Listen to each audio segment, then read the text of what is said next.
Eu sou Guilherme Portanova, sou jornalista formado pela Universidade Federal do Rio Grande do Sul em 98. Sou pós-graduado na USP em 2005 e há 10 anos venho trabalhando no jornalismo de Brasília, aqui do Distrito Federal. O jornalismo investigativo tem aquele chavão, todo mundo fala que todo jornalismo é investigativo porque ele busca respostas, ele busca saber das questões e tal. Mas dentro do segmento mesmo, especificamente falando, jornalismo investigativo é aquele onde a gente consegue acessar informações e conteúdos que as pessoas em geral não têm acesso, que o público em geral não vai ter condição. Então a gente vira um instrumento público de acesso a esses dados. A gente tem hoje em cenário nacional lei de acesso à informação, mas nem todas as pessoas estão acostumadas com isso.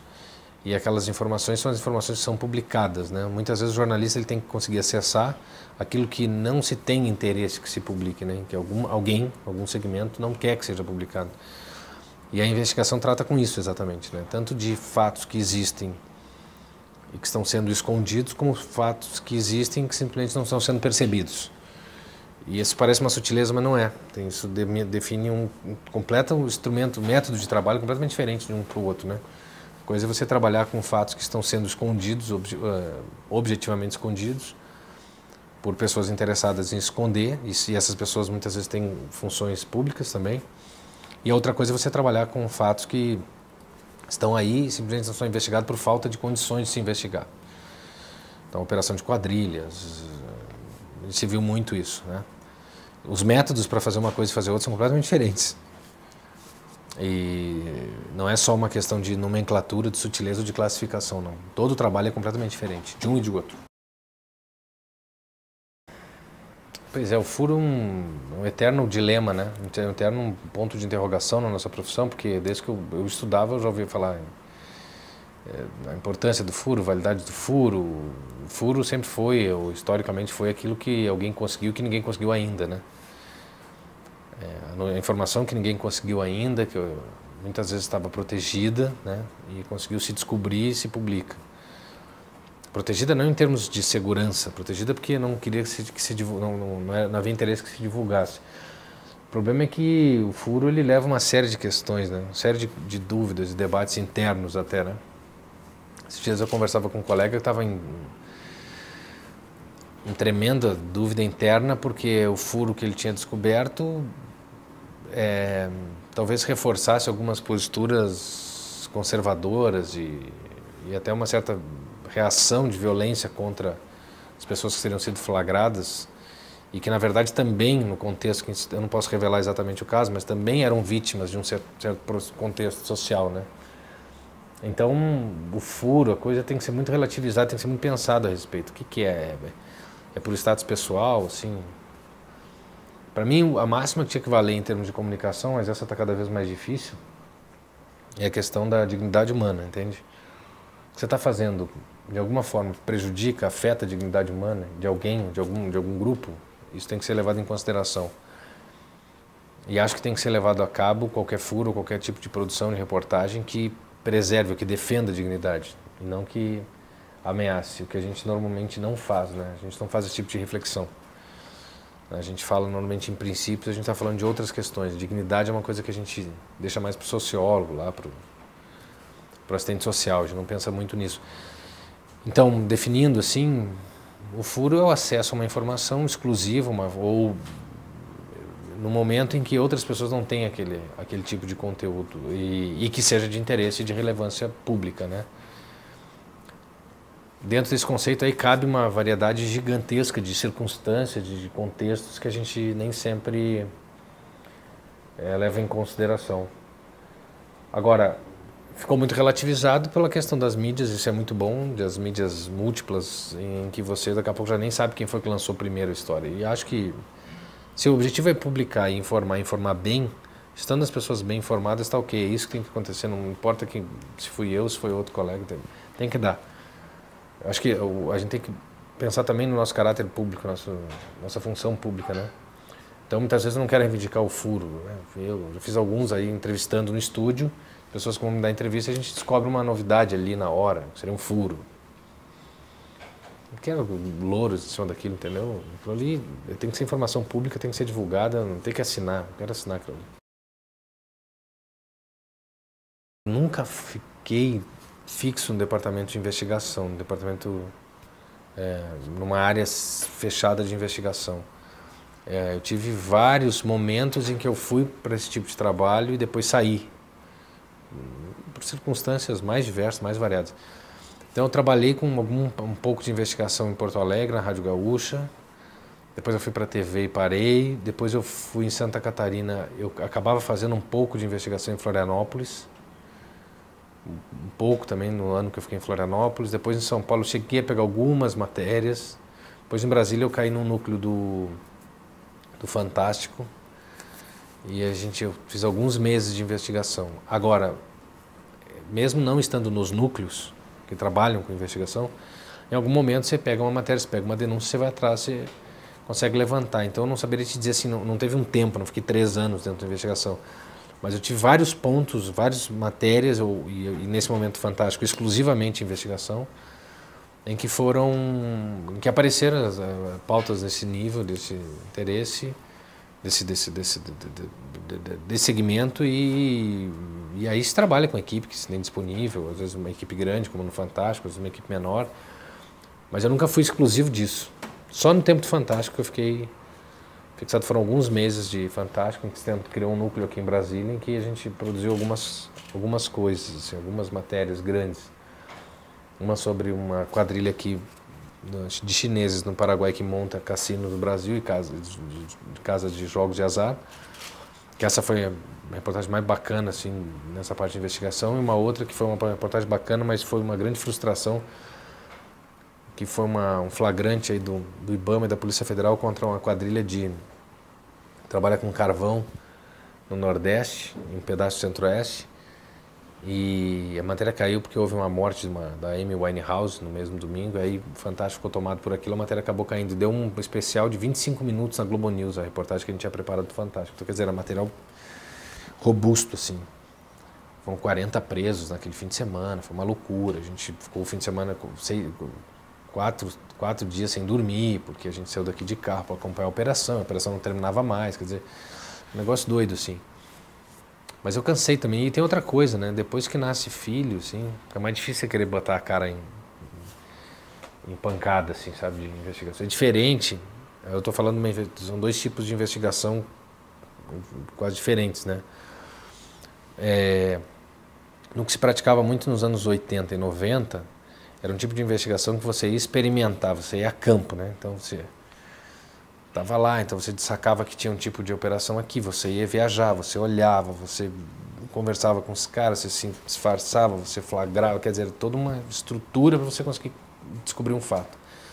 O que tem se praticado hoje é um outro tipo de investigação. Você tem relações com pessoas que estão em determinados pontos, em determinadas esferas, e essas pessoas fazem vazar documentos também, é outro tipo de investigação também. Você tem que filtrar esses documentos para descobrir. Então, nessa que se faz, principalmente no campo político, você não tem que sair a campo, na verdade. Você tem que cultivar essas relações, né? Você tem que receber esses documentos e, a partir desses documentos, criar suas reportagens. Então, são métodos diferentes. Eu trabalhei muito mais no primeiro, que era o dia ir para a rua e tal, e flagrar, gravar, microcâmera e tal, do que esse segundo de vazamento de documentos. Embora em Brasília seja bem comum, vaza muita coisa por aqui, e a gente acaba até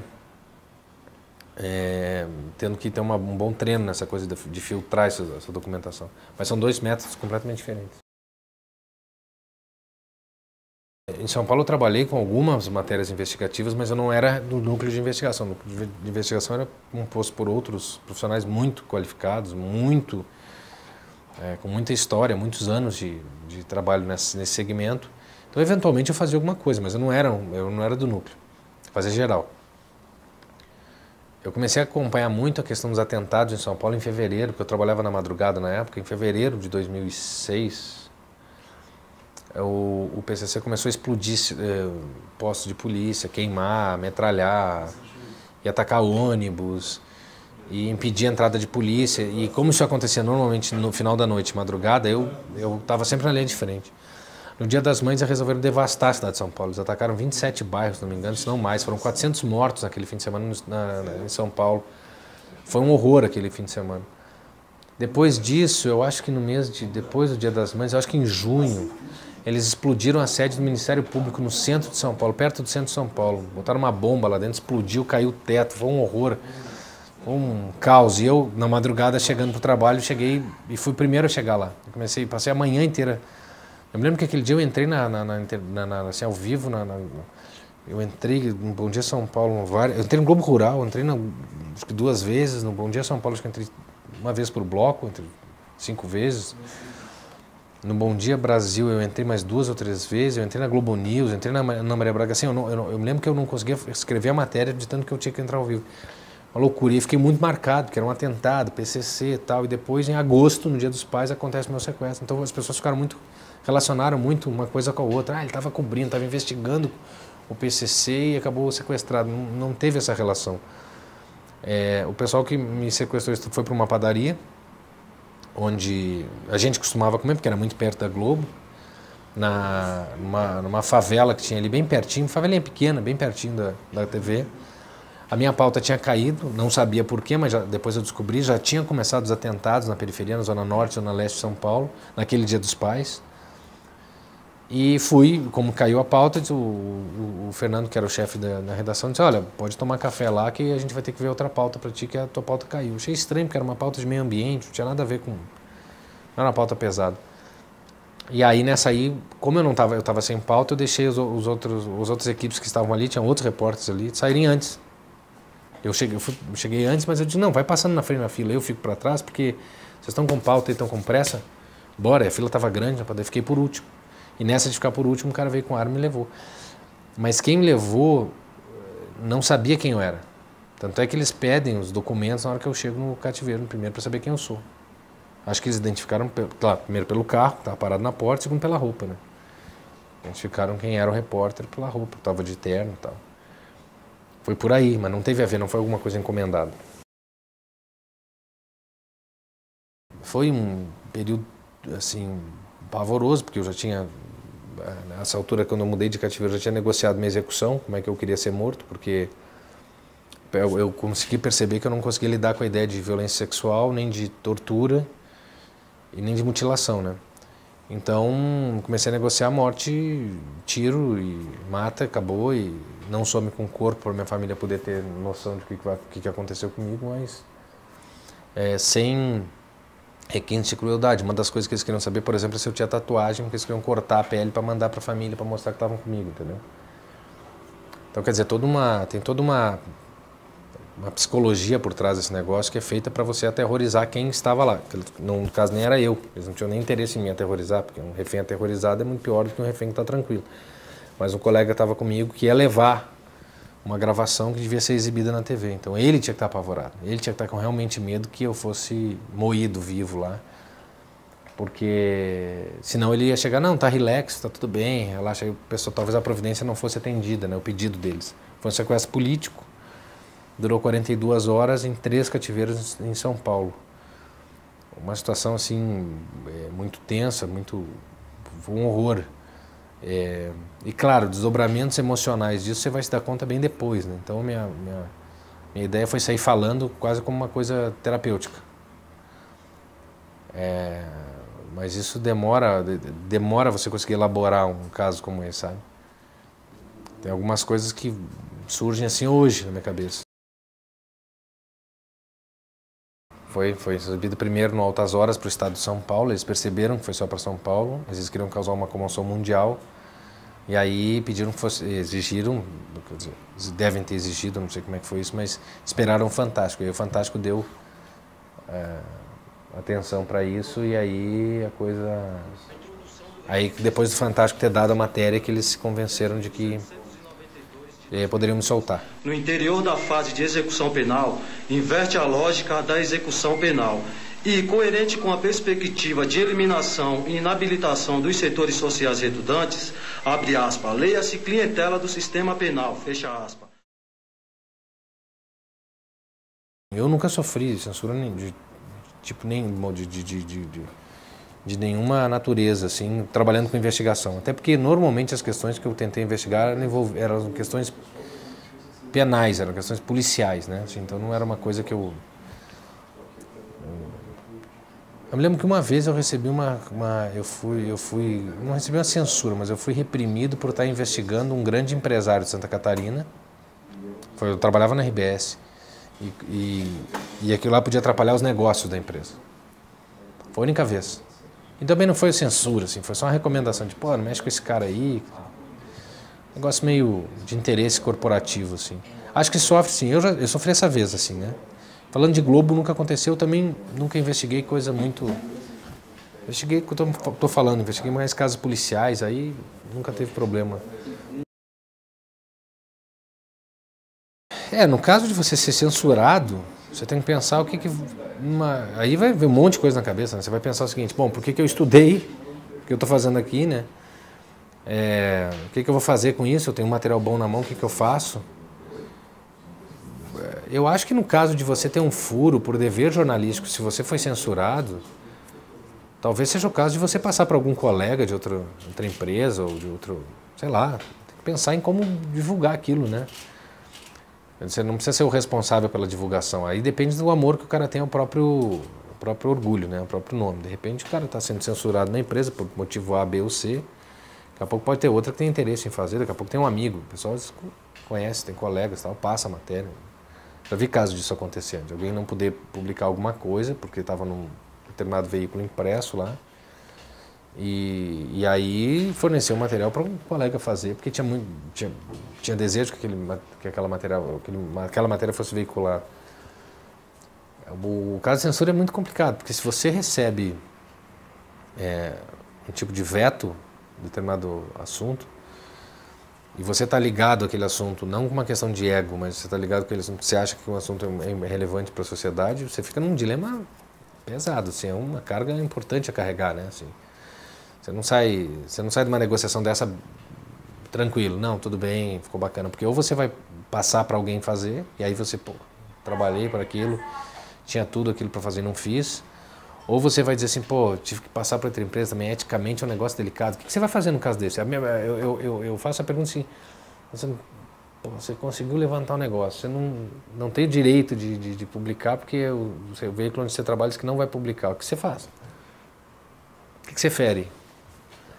Você se violenta pessoalmente porque você não trabalhou em vão, vai se sentir um trouxa e vai deixar assim, você vai passar para algum colega de outro veículo, você vai fazer. É delicado, né? É um tema muito delicado. Eu acho que se for uma questão de relevância para o público, a gente tem que pensar na nossa função pública. Eu acho que ajuda no jornalismo investigativo na medida em que se você não der, alguém vai dar, né? Acho que a sociedade tem várias formas de entender o jornalismo, várias maneiras de observar o jornalismo. Então, e a sociedade, como ela não é toda coesa, tem várias formas de enxergar isso. Tem gente que acha que o jornalismo investigativo é todo comprado. Tem gente que olha achando que é todo cheio de interesse. Tem gente que olha achando que o jornalista investigativo é um super-herói. Eu acho que não é nenhuma nem outra, né?